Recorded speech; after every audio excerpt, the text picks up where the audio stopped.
사도 바울은 제2차 전도 여행을 하면서 피로가 계속 누적이 되었던 것 같습니다.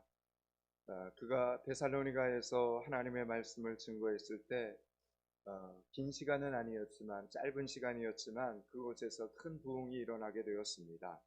그러나 이 영적인 전쟁을 시기하는 악한 사단의 영들이 가만히 있을 리가 없습니다.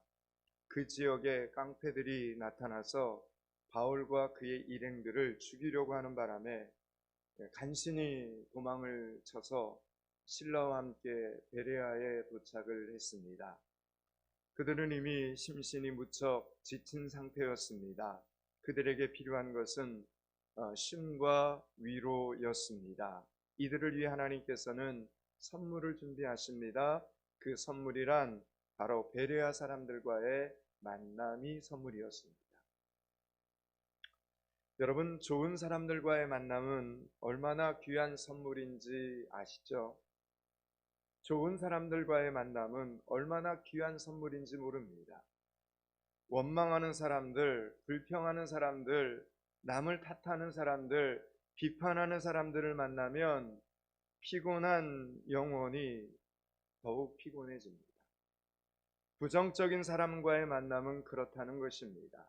그러나 반대로 믿음이 있고 감사가 있고 격려할 줄 아는 사람들과 만나면 왠지 모르게 마음의 위로를 받고 없던 힘도 생겨납니다.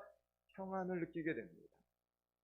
바라기는 오늘 말씀을 통해 베레아 사람들의 은혜가 어떤 특별한 사람들만의 것이 아니고 우리들에게도 오늘 예배를 드리는 하나님의 말씀을 받는 우리들에게도 임할 수 있음을 믿고 그 은혜를 사모하는 여러분들이 되시기를 축복합니다. 바울과 그의 일행들은 베레아에서 만난 사람들을 통해서 쉼을 얻고 회복이 됩니다. 위대한 하나님의 사도들의 마음을 이렇게 회복시켜 주었던 베레아 사람들의 특징을 성경에서는 오늘 한마디로 너그러움이다 이렇게 표현을 하고 있습니다. 오늘 본문 11절을 천천히 한 번만 읽겠습니다. 11절을 같이 한번 읽습니다. 베레아에 있는 사람들은 데살로니가에 있는 사람들보다 더 너그러워져서 간절한 마음으로 말씀을 받고 이것이 그러한가 하여 날마다 성경을 상고함으로. 아멘.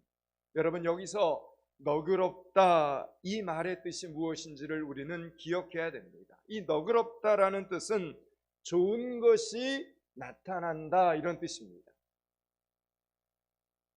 그들 속에는 지금 좋은 것이 나타났다는 것입니다. 여러분, 인간은 우리가 아는 것처럼 죄 때문에 타락을 했습니다. 그래서 많은 좋은 부분들이 깨어지고 말았습니다. 그런데 상하고 깨어졌다고는 하나 인간에게는 여전히 하나님의 형상으로서의 영광스러운 면모가 남아 있습니다. 그래서 인간만큼 모순적인 존재가 없습니다.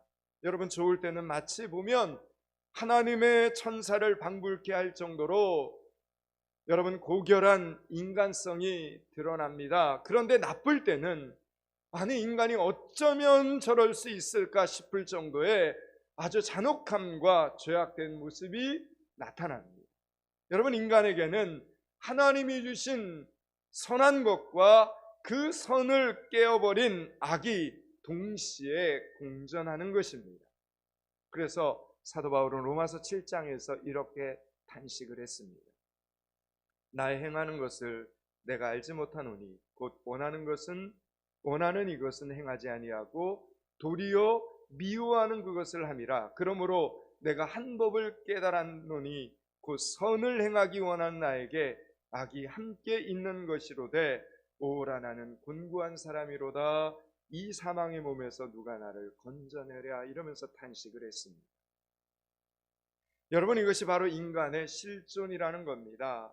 예수 믿는 사람에게도 이런 갈등이 수없이 존재하는 것입니다. 이것이 저와 여러분의 마음입니다. 인간은 100% 선한 사람도 없고 인간은 100% 악한 사람도 존재하지 않습니다. 이 두 가지 요소가 비율은 다르지만 섞여 있는 것입니다. 그런데 이런 우리의 모습이지만 우리 안에 있는 좋은 것이 앞서 나오면 그 사람은 너그러운 사람이고, 나쁜 것이 먼저 튀어나오면 그 사람은 너그럽지 않다, 이렇게 말할 수 있습니다. 그래서 성경은 오늘 베레아 사람들은 너그러운데 데살로니가 사람들은 전적으로 너그럽지 않다, 이렇게 표현하지 않고 다만 베레아 사람들이 데살로니가 사람들보다 더 너그럽다, 이렇게 표현을 하고 있는 겁니다. 그러니까 데살로니가 사람들에게도 좋은 점들이 있었다라는 것입니다. 그런데 데살로니가 사람들에 비해 오늘 바울이 위로를 받았던 이 베레아 사람들은 어떤 상황에서든지 나쁜 것이 먼저 튀어져 나오는 것이 아니라 좋은 점들이 나쁜 점들보다 한 발 앞서 나왔다는 것, 이것이 여러분 얼마나 중요한지 모릅니다. 무엇을 보아도 좋은 점을 먼저 본다는 것입니다. 나쁜 점도 있겠지만 좋은 점에 더 관심을 둔다는 것입니다. 여러분, 사도행전 11장에 보면 스데반 집사가 순교한 이후에 환란이 일어나지 않습니까? 우리가 지금 사도행전을 계속 이렇게 시리즈로 듣고 있는데, 안디옥에 이른 그리스도인들이 환란과 핍박을 피해서 이제 안디옥에 갔는데, 거기에 있는 그리스도인들이 유대인들뿐만 아니라 헬라인에게도 열심히 복음을 전하게 됩니다. 그래서 생겨난 유명한 교회가 안디옥 교회 아닙니까? 이 안디옥 교회가 놀랍게 부흥하고 성장을 하게 됩니다. 이 소식을 들은 예루살렘 교회에서는 안디옥 교회를 시찰하기 위해서 바나바라는 사람을 파송을 합니다. 그 당시 예루살렘 교회는 이미 성숙한 교회였고 조직과 체계가 아주 든든히 잡힌 교회였습니다. 이에 비해서 안디옥 교회는 이제 막 개척한 교회요, 초신자들로 구성된 교회였습니다. 게다가 이 안디옥 교회는 다양한 인종이 섞여 있는 교회였습니다. 그러니 심각한 갈등과 오해와 자기 주장이 많을 수밖에 없었습니다. 그런데 이 안디옥 교회를 시찰 나온 바나바는 안디옥 교회에서 무엇을 보게 됩니까? 사도행전 11장 22절과 23절은 이렇게 말합니다. 예루살렘 교회가 이 사람들의 소문을 듣고 바나바를 안디옥까지 보내니, 그러니까 시차를 보냈다는 겁니다. 예루살렘 교회가 안디옥 교회에 누구를, 바나바를 보낸 겁니다. 저가 이르러 하나님의 은혜를 보고 기뻐하여, 이렇게 말합니다.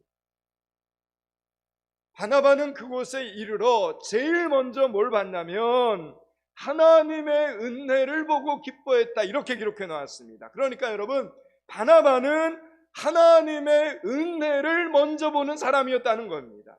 그리고 기뻐했습니다. 바나바는 안디옥 교회의 어떤 문제나 약점을 먼저 본 것이 아니라 좋은 점을 먼저 보았다는 겁니다. 왜 예배를 저렇게 드리느냐? 아니, 예배 드리는 사람들의 모습이 저게 뭐야? 이렇게 격식과 절차의 잘못된 점을 먼저 본 것이 아니라 그동안 세상 가운데 하나님을 모르고 복음을 모르고 우상 숭배만을 하던 사람들이 저렇게 예수님을 영접하고 교회를 세웠다는, 여러분, 그 사실을 먼저 보고 기뻐했던 사람이 바로 바나바였습니다. 여러분, 하나님의 사람들은 이래야 된다는 거예요. 여러분, 바나바는 언제나 좋은 것을 먼저 볼 줄 아는 사람이었습니다.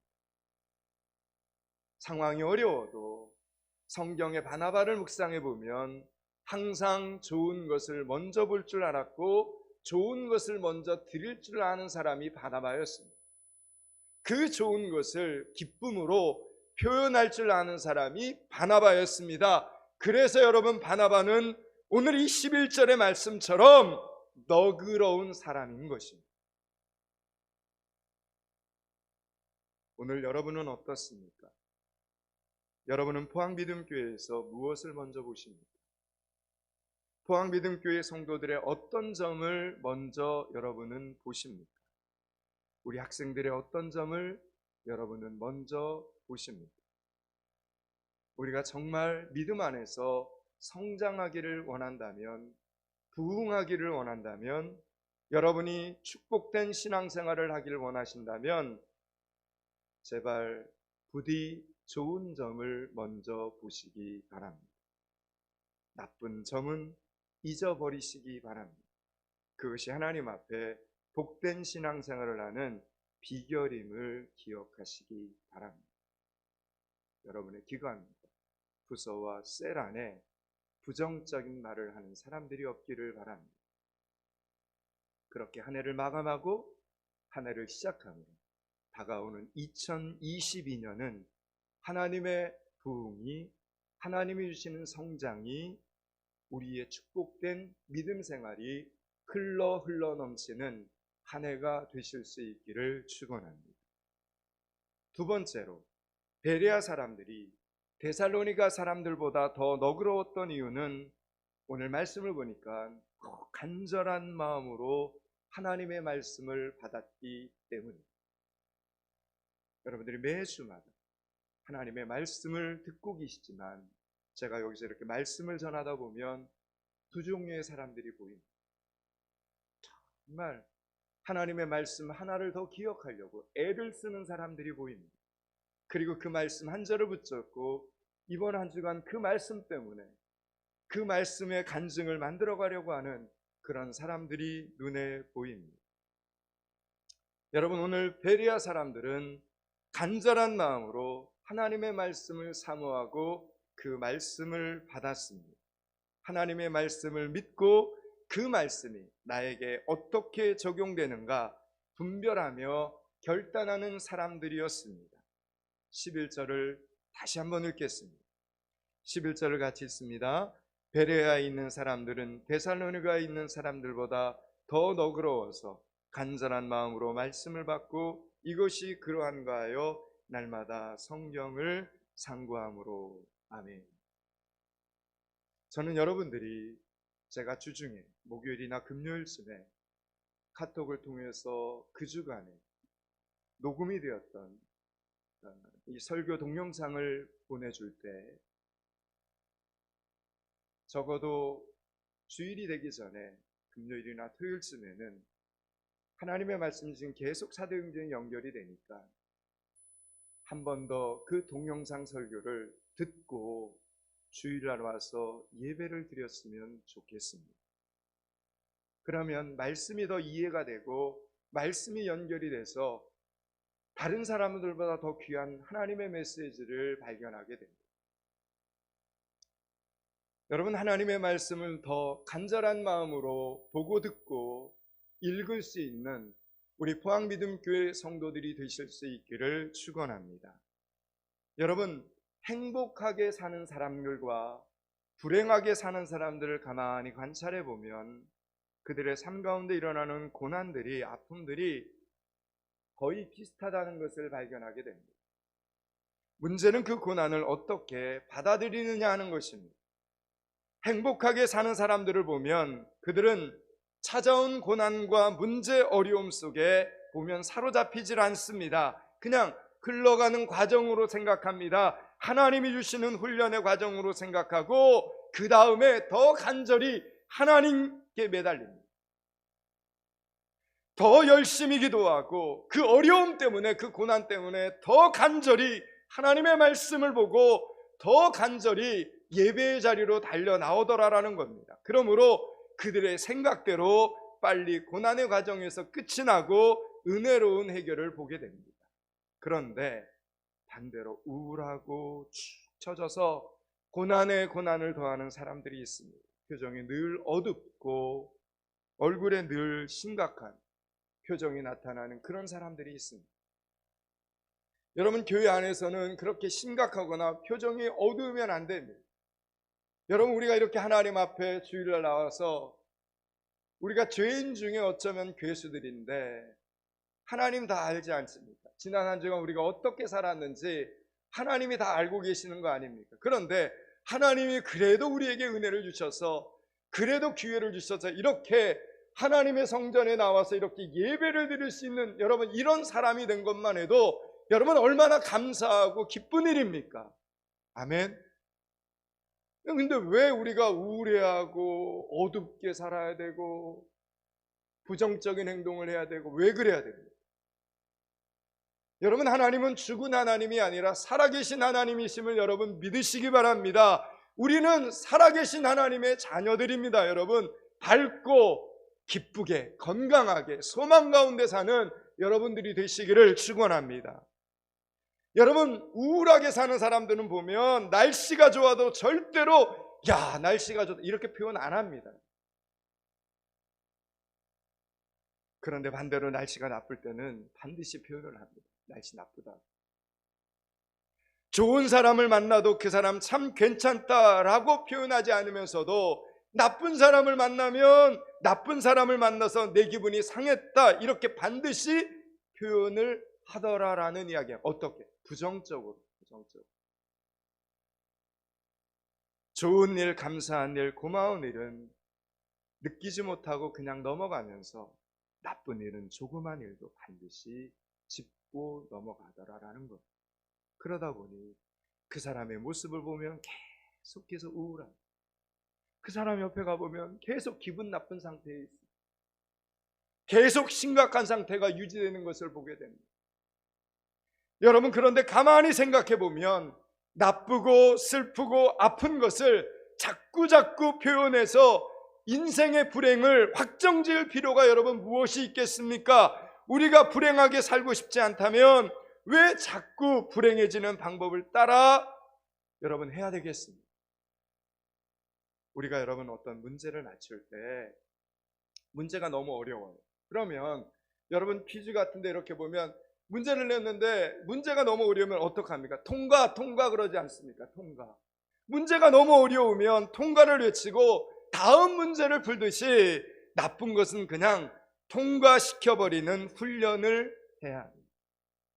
여러분, 나쁜 것을 없애는 좋은 방법은 언급조차 하지 않고 그냥 잊어버리는 겁니다. 우리가 나쁜 것에 반응하지 않으면 그 나쁜 것은 어느새 여러분 반이나 사라져버립니다. 이게 신기합니다.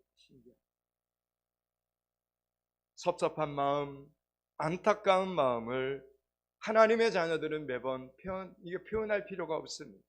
그냥 하나님의 자녀들은 그런 마음이 찾아올 때 그냥 흘려버리시기 바랍니다. 대신 그 마음 하나님께 가지고 나가셔야 돼요. 그리고 그 마음 대신 하나님께 아뢰시기 바랍니다. 그리고 하나님으로부터 위로를 받으시기 바랍니다. 사람한테 위로받으려고 하지 마시고 말씀 앞에서, 하나님 앞에서 여러분 위로받는 건강한 그리스도인이 되실 수 있기를 축원합니다. 여러분, 하나님은 모든 것을 아시면서 가장 우리에게 필요한 위로를 주시는 분이시기에 하나님께 아뢰면 그것으로 그만입니다. 그러면 하나님께서 하나님의 시간대에 다 해결해 주십니다. 여러분, 오늘 베레아 사람들은 사람들에게 들은 말이 내 신앙, 내 믿음을 유익하게 못할 것 같으면 오늘 베레아 사람들은 듣고도 그냥 흘려버렸습니다. 오직 하나님의 말씀을, 오늘 말씀 11절에 보니까 오직 하나님의 말씀만을 간절한 마음으로 받고 그 말씀만을 기억하면서 그 말씀을 나에게 주시는, 우리 가정 가운데 주시는 하나님의 말씀으로 생명처럼 여기면서 살았던 사람들, 이 사람들이 베레아 사람입니다. 베레아 성도들이라는 겁니다.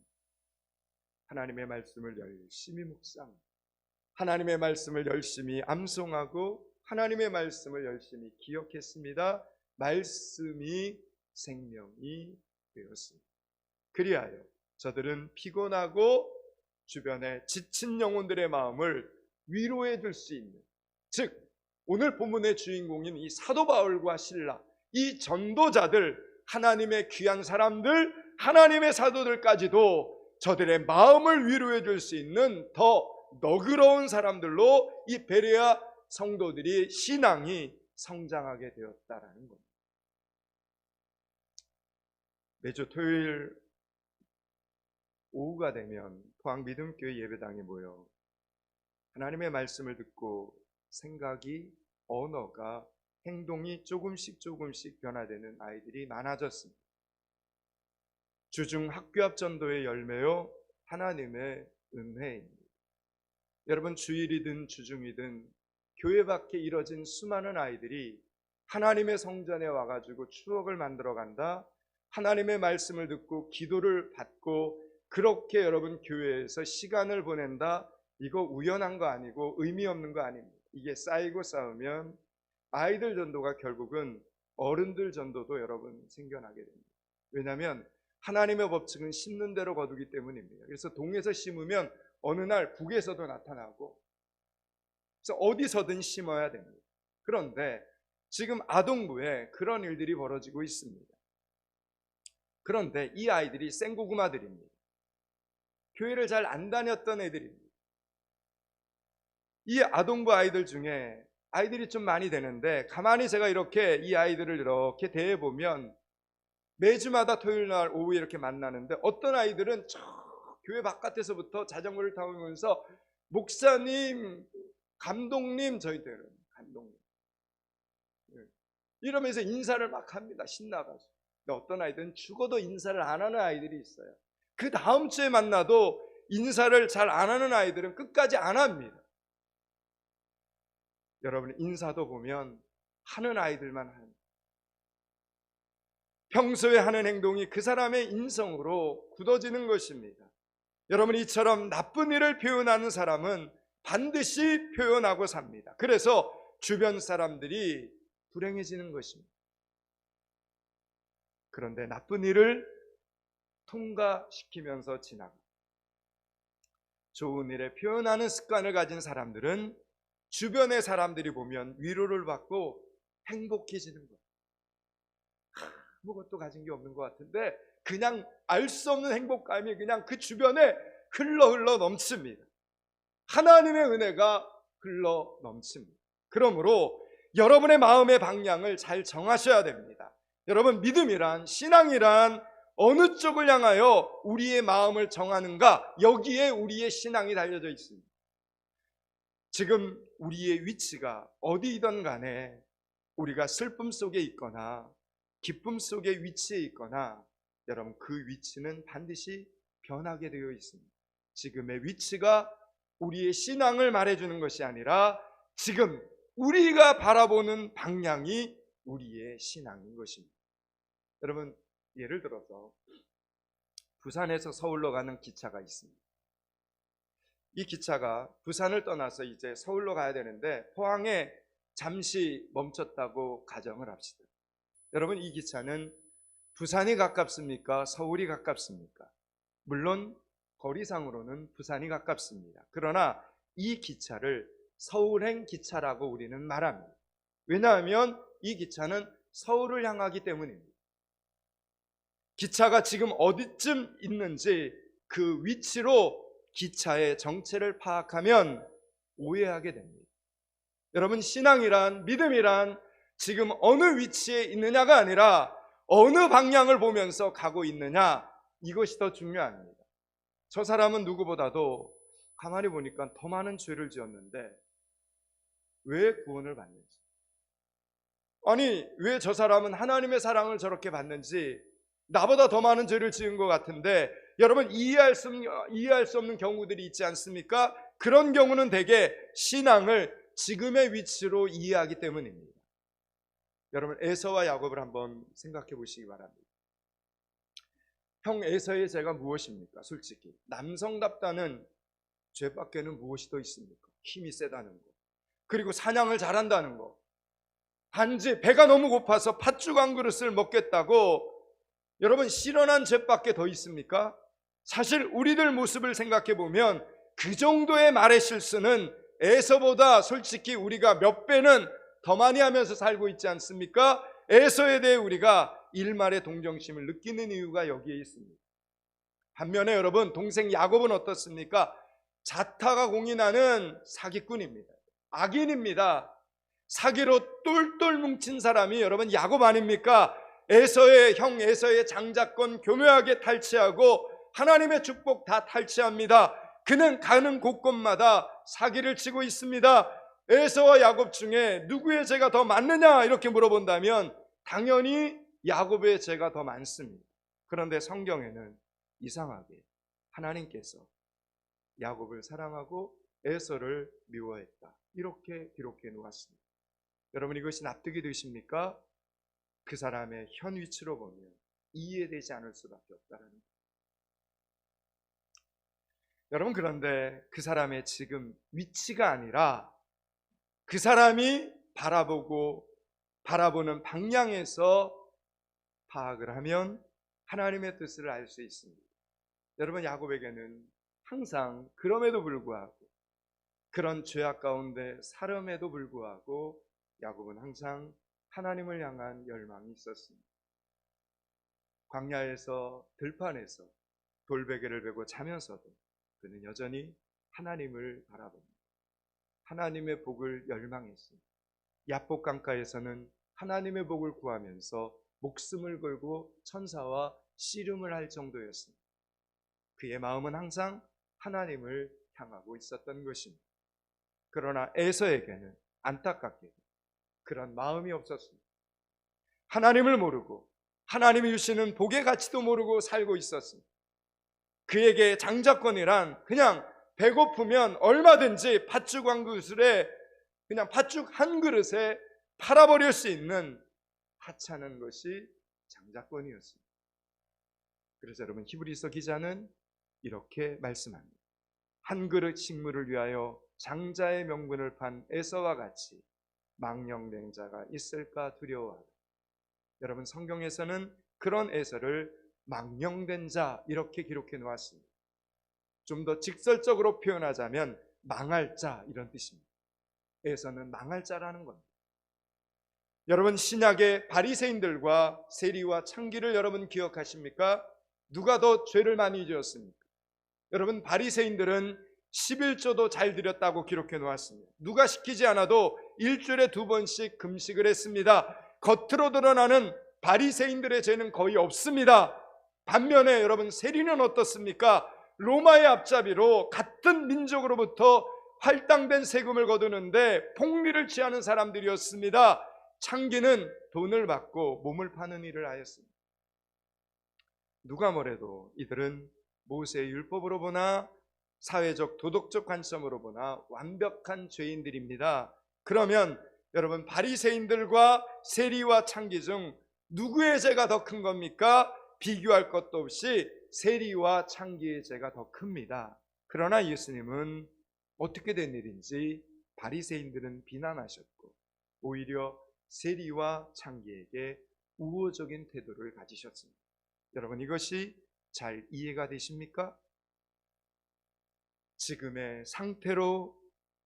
상태를 기준으로 보면 이해할 수 없는 일이지만 여러분, 신앙이란 바라보는 방향을 기준으로 이해하는 것입니다. 세리와 창기는 하나님을 향한 뜨거운 회개의 마음을 품었습니다. 그들의 마음이 하나님을 향하여 있었다라는 이야기입니다. 그래서 누가복음 18장 13절은 이렇게 말합니다.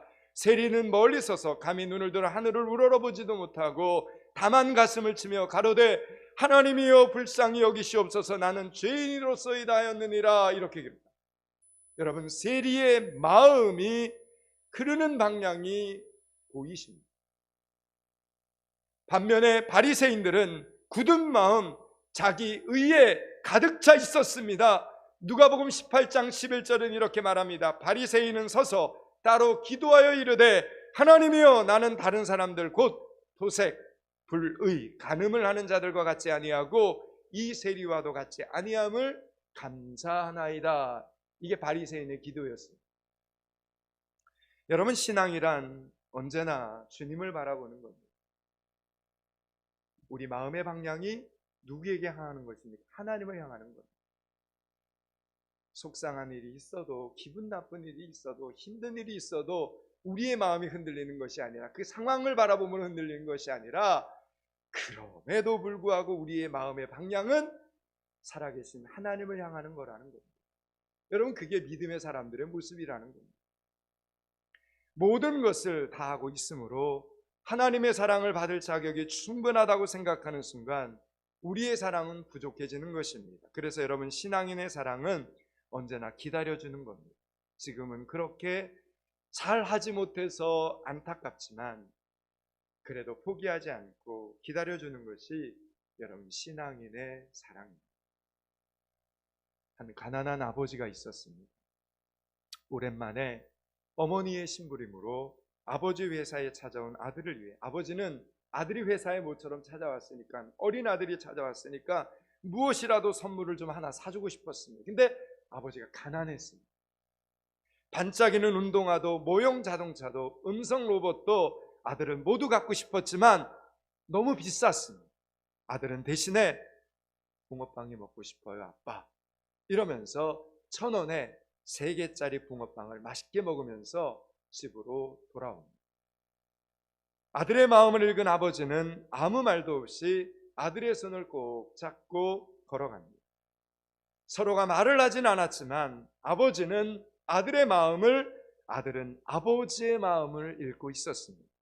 아버지는 아들의 기특하고 고마운 마음을 읽었으며 아들은 돈은 없지만 자기에게 무엇이든지 사주고 싶어하는 아버지의 따뜻한 사랑을 느꼈습니다. 여러분, 사랑이란 이런 안타까움을 이해하는 마음. 하고 싶은 것 척척 해주는 것만이 여러분 좋은 게 아닙니다. 해주고 싶은데 할 수 없는 것, 여러분 그곳에서도 사랑은 피어납니다.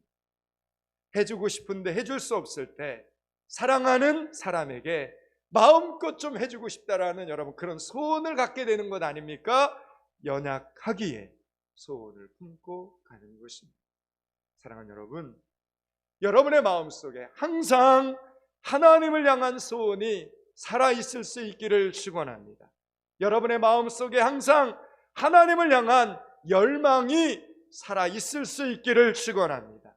지금 모습 때문에 주저할 것도 없고 여러분 너무 시험 들 필요도 없습니다.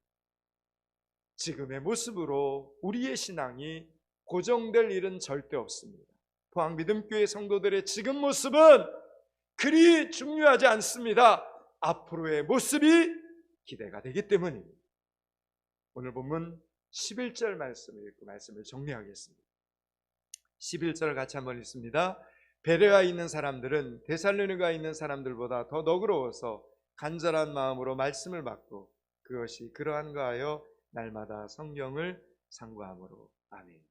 이제 말씀을 마치려고 합니다. 사랑하는 여러분, 지금은 사주고 싶어도 더 사주지 못하는 아버지처럼 안타깝지만 아들은 그 사랑 속에서 자라고 있습니다. 순종하며 가는 성도들의 기도 속에서 믿음의 열매들이 자라고 있음을 꼭 기억하시기 바랍니다. 오직 한 가지만을 살펴보시기 바랍니다.